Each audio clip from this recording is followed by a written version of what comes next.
শহীদীকরণ কামনা করা এটা সুন্নতে নববী।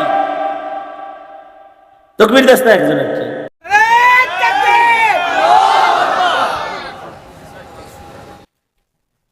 মাশাআল্লাহ, বললাম না একজনের মাথায় আর একজন খাড়া আছে, সুবিধা আছে।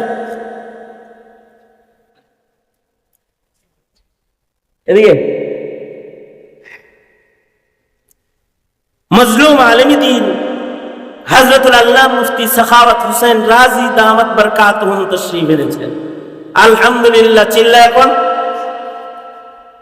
জোরে বেরে কান না, আপনারা তাকবীরও দিতে পারেন না। মৌলভী আলেম ওলামা দেখলে পুরো শানদার হইতো।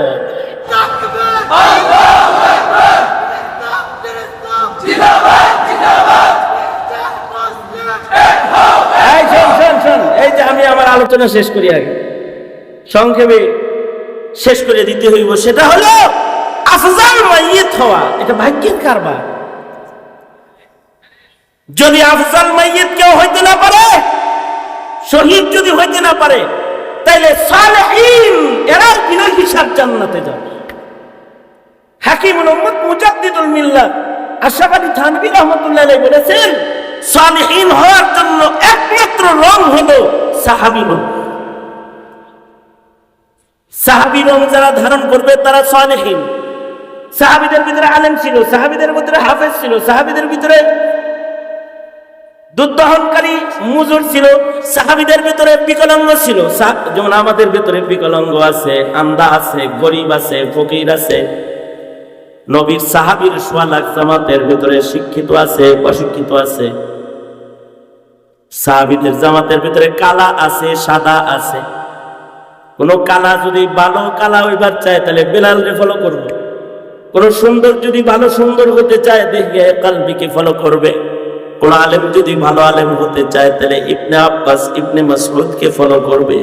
কোন প্রতিবন্ধী যদি ভালো প্রতিবন্ধী, সালেহীন প্রতিবন্ধী হতে চায় তাহলে সে আব্দুল্লাহ ইবনে উম্মে মাকতুমকে ফলো করবে।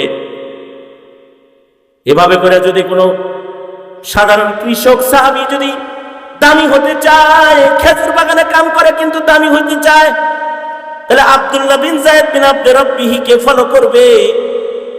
এইভাবে করে কোনো মহিলা যদি ভালো মহিলা হতে চায় তাহলে নবীর সাহাবী মহিলাদেরকে ফলো করবে। সাহাবীদের টোটাল জামাতটা হলো আল্লাহর মনোনীত জামাত, যাদের উপরে আল্লাহ তাআলা নিজে রাজি। রাদিয়াল্লাহু আনহুম ওয়া রাযু আন। আল্লাহ এই জামাতের সমালোচনা করতে মানা করেছে, আল্লাহর রাসূল এই জামাতের পিছনে পড়তে মানা করেছে, আল্লাহ তাআলা এই জামাতের অনুকরণ করতে বলেছে। আমিনু কামা আমরান নাস, তোমরা সাহাবায়ে কেরামের অনুকরণ করো। আল্লাহর রাসূল সাল্লাল্লাহু আলাইহি ওয়াসাল্লাম বলেছেন, আমার প্রত্যেকটা সাহাবী তারকার মতন, এদের যে কেউ কে ফলো করলে সারা দুনিয়া আল্লাহর জান্নাতে চলে যাবে। সাহাবীদের শান আল্লাহ তাআলা বড় সুন্দর করে বর্ণনা করছেন, তাদের গুণগুলো সিফাতগুলো আল্লাহ তাআলা বলে দিয়েছেন। তাদের মতন হওয়া যাবে কিন্তু তাদের সমান হওয়া যাবে না।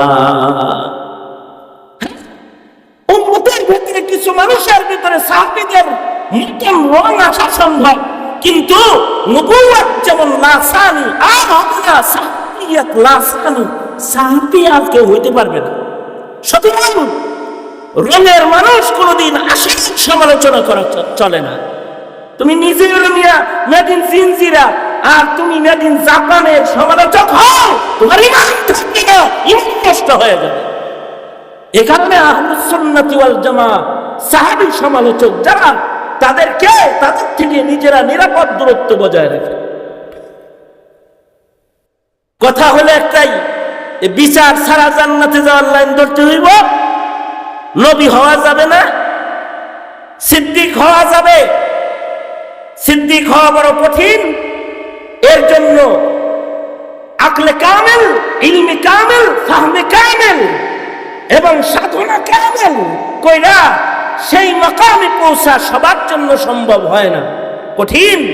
তবে শহীদ দিন মজুরও হইতে পারে, শহীদ শিশুও হইতে পারে, বুড়াও হইতে পারে, বুড়িও হতে পারে, দিন মজুরও হতে পারে, কারণে শহীদদের মিছিল বিস্তৃত, সালেহীন হওয়ার সুযোগ আছে। নবীর সাহাবীদের জামাত ফলো করে যে কেউ নিজেকে সালেহীন বানাইতে যদি সাধনা করে। আল্লাহ তাআলা আমাদেরকে জান্নাতের পথে চলতে বিনা হিসাব জান্নাতীদের রং ধারণ করার তৌফিক দান করুন, আমিন। ওয়া আখিরু দাওয়ানা আলহামদুলিল্লাহি রাব্বিল আলামিন। আসসালামু আলাইকুম ওয়া রাহমাতুল্লাহি ওয়া বারাকাতুহু।